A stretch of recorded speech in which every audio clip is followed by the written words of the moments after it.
I found out 5 nights ago that my girlfriend of 6 years cheated on me with a mutual friend. Am now waiting for my taxi to take me to the airport for my new life. How do I deal with the closure? Sorry, this one is a long one. I work in politics in the dark, smoky room side, and for the past 6 months, my GF haven't seen much of each other because of a recent promotion that's been the opportunity of a lifetime. Let's call her Haley. Haley and I have been together since university, and to be blunt, she was the love of my life. Sweet, dedicated, fiercely loyal, and my best friend. Together, we've done some pretty amazing things, and when I look back on my life highlights, our travels and years together will definitely be on there. Haley and I have been finding the time away from each other tough. I work from about 6:30 a.m., 11 p.m., tend to be on the phone at weekends. However, she's been really supportive and has continued to tell me to focus on the job for now. We both planned to move to NYC together once I'd completed this job. I know now that it's been a lot harder for Haley than she let on, and for me, I've just desperately missed my partner. However long ago now, I came down into the bathroom to say good morning to Haley and noticed a big love bite on her neck, which she'd been hiding under big jumpers. I confronted her about this as I hadn't been able to touch her in weeks after contracting scabies in Africa. I knew it wasn't me. This all happened so fast I barely remember anything that was said. I just remember the feeling that my stomach was suddenly lined with lead. She told me it was an allergic reaction of all things, but after pressing it became clear she was hiding something, and then it quickly became clear that we both knew what had happened. Turns out she'd cheated with a mutual friend she secretly met up with, says she went to him for advice about our relationship and ended up seeking affection from him. She told me, obviously begged for another chance, asked me to marry her, and then eventually left in a taxi to her friend's house with her bags that I packed for her. The house is all mine, we're not married, nothing legal to worry about here. After she left, I calmly got everything ready for work, made my packed lunch, ironed my shirt, and then just lost it and sat down with some whiskey and some smokes and wallowed in self-pity for the night. This has been my nightly routine for the last week. I've had a history of depression, so whilst this has hit me unbelievably hard, the numbness and feelings of emptiness ultimately makes it easier to get things done. I'm not a crying wreck. I'm just kinda done. Over the next few days, I kept silent, didn't respond to any of the 90 missed calls. Eventually, I rung her and told her we're over. I forgive her and dropped all of her things to my friend's house while Haley was out at work.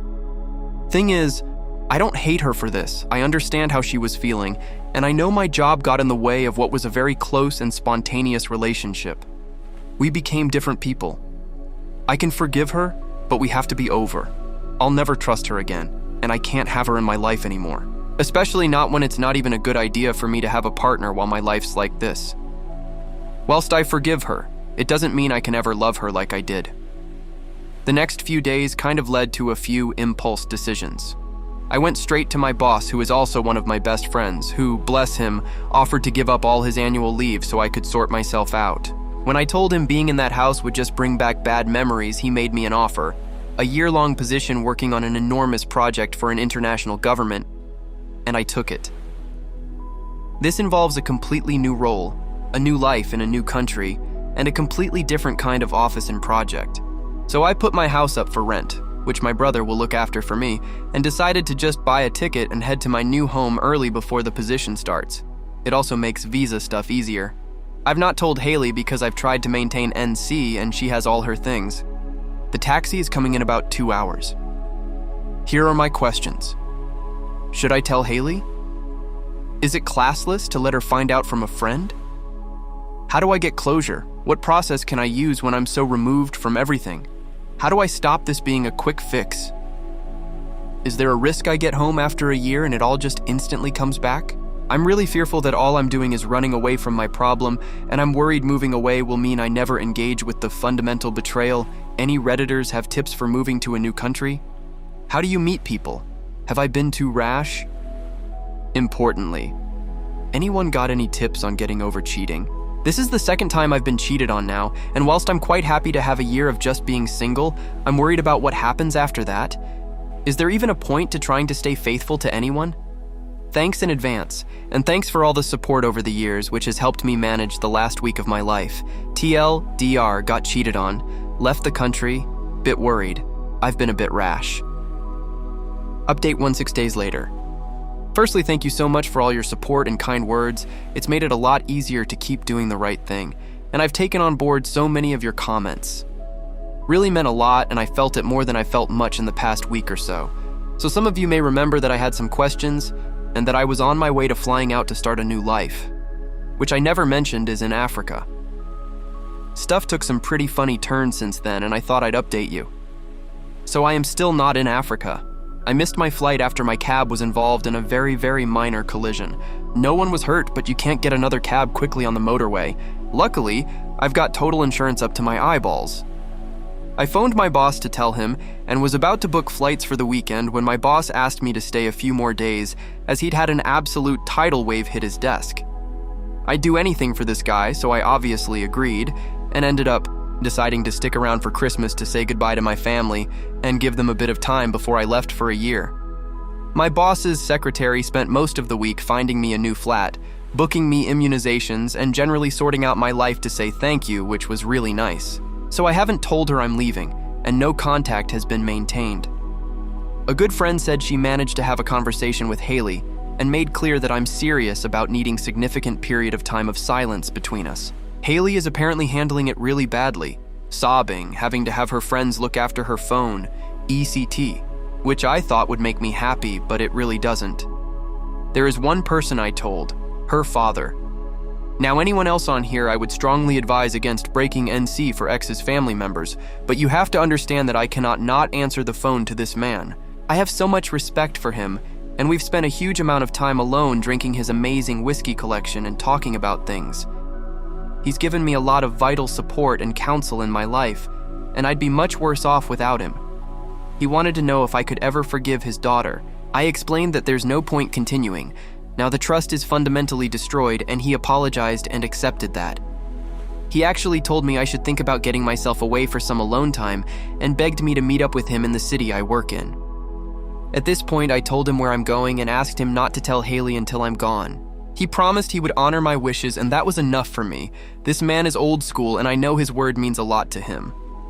I also left some messages to pass on to family members clandestinely once I'm gone, because the whole family have been amazing to me.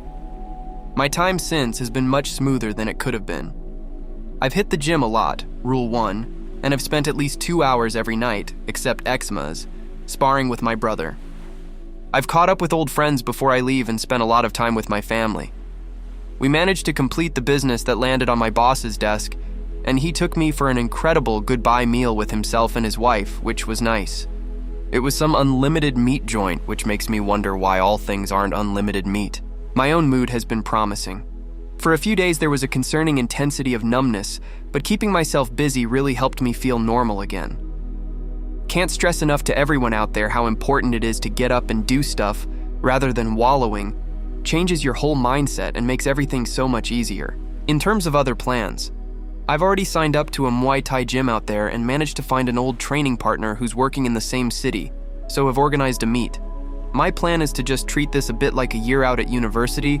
Work hard, yeah, but I'm going to get as much out of the experience as I can. I plan to blow all the money I was saving for H's birthday holiday. Thank you to everyone who assured me that there are some people you can trust out there, but I think at least for a while I'm going to have to be single. I'm thinking of going to get some help because I know that functionally I'll be single for at least +1 year, and I don't want distrust to become my default setting. Went to see my old psych about my depression flaring up, who thought I was doing really well considering the circumstances, so yay. I'm looking forward to my new life so much, and I feel much better about my ability to use it as a new start rather than just running away and hiding my feelings. I might write Haley a letter one day to get some answers to some questions, but I'm still undecided and probably wouldn't go ahead with it until I'm sure I'm on the way to recovery.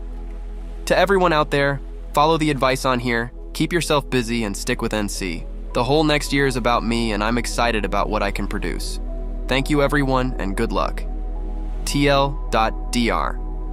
Not on the flight yet, but in a much better place. Final update 2 months later. I'm back in the UK for a few weeks visiting some old friends and family and my old boss, and I thought I'd write an update. As some of you might have read 4 months ago, I broke up with my ex after she cheated on me. This spurred me to accept a job offer in Africa, and the rest is history. Firstly, Africa is the most incredible continent in the world. I'm based in the Tanzania, but I've been fortunate enough to do a lot of traveling. The new job is incredible, getting some crazy experience, got my own driver and secretary, making some really big differences here, and I think accepting this job was the best decision of my life. I'll be sad to leave at the end of the year. In terms of how I'm dealing with the breakup, this has been the perfect way to deal with it. It's hard to wallow for too long when you're riding around dirt roads and are sat with new friends sharing beer and looking at the most stunning natural beauty you'll find. One of the perks of the job is that we work closely with NGOs who send out lots of aid workers / volunteers around my age who are all still looking to have a good time. I'm still single, and it's been great to recapture my youth and go out and be free and make some new life experiences. On another thread, someone said that at the start of every good story adventure requires something like what happened to me to occur, to expose myself and make myself a bit braver than I would have been. I loved that. Haley has really just been the first half a paragraph in a story that's been so enjoyable and invigorating. Here's the breakup porn that I had to update you all on.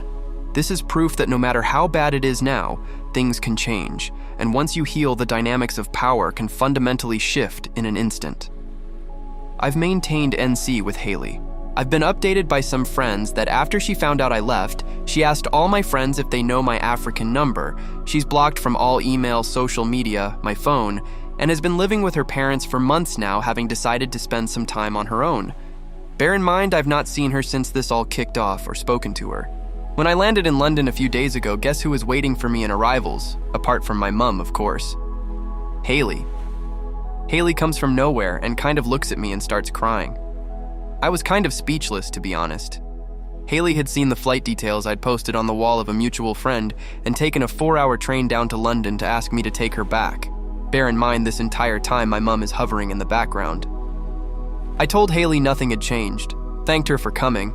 I was genuinely touched by whatever this display was, and gave her some money to get a cab home, partly because she was a wreck, partly to make myself feel superior.